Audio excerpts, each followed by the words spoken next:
Hey everyone, I'm back, and today we're going to be talking about Everest. And this movie came out in 2015, and it's currently on Netflix, and it stars Jason Clarke, Jake Gyllenhaal, Josh Brolin, and I thought it was fine. It was a movie that was basically just about climbing Mount Everest and all the weather problems that can occur and how life threatening it can be. And it's based on a true story, and it takes place in 1996.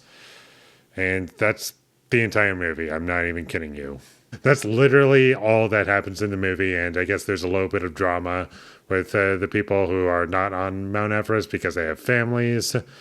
And as far as actual things that I liked in the movie, I thought the movie had a good cast. Like Jake Gyllenhaal, he was my favorite part of the movie because I think he has a really great screen presence and he's always fun to watch, and everyone else was good in it too.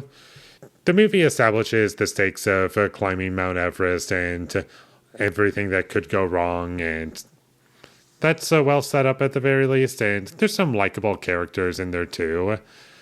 I'm not going to take that away from the movie, but where I started to have some issues with this movie is that I just wish that it had some subtlety to it as to what a character was feeling, because it was always very in your face. Like, the movie has to explicitly tell you how a character is feeling without letting you interpret how they're feeling. That was kind of annoying, and I didn't like the music in the movie. I just found it to be bland and forgettable, and it was just music that didn't need to be there. And I wasn't attached to the story. There were some cheesy visual effects that didn't look like they were a part of the environment.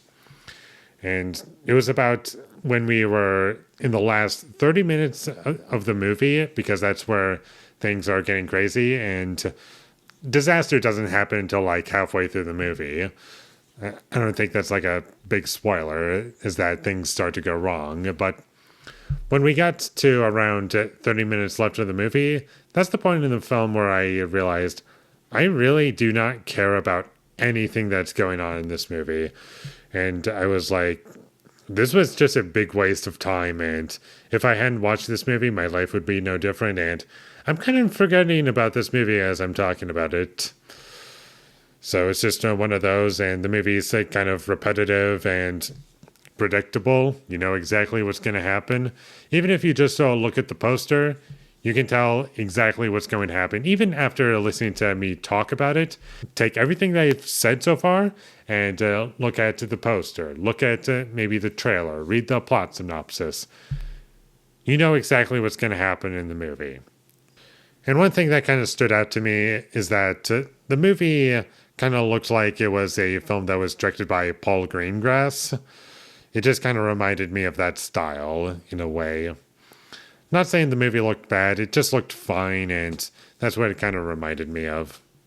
What really stood out to me in the second half of the movie is that it kind of felt like the entire film was just made for the second half of the movie, just to have some action and to watch characters die and fall off a cliff, and just things going wrong, and everything that could go wrong just happens. And that's what the entire second half of the movie felt like to me. Whereas the first half was climbing up the mountain, the second half is climbing down, and everything just goes wrong. That's what it felt like to me. And I'm not going to criticize the movie because it's based on a true story, and that's just what happened in the true story that this movie is based on. I'm just saying that completely detached from that, that's really what I feel as though, from a filmmaking perspective, what the movie was kind of riding off of, and really hoping that you would be really engaged with the second half of this movie, but I wasn't. And so what we have left is just a hollow movie that I can go the rest of my life without seeing again.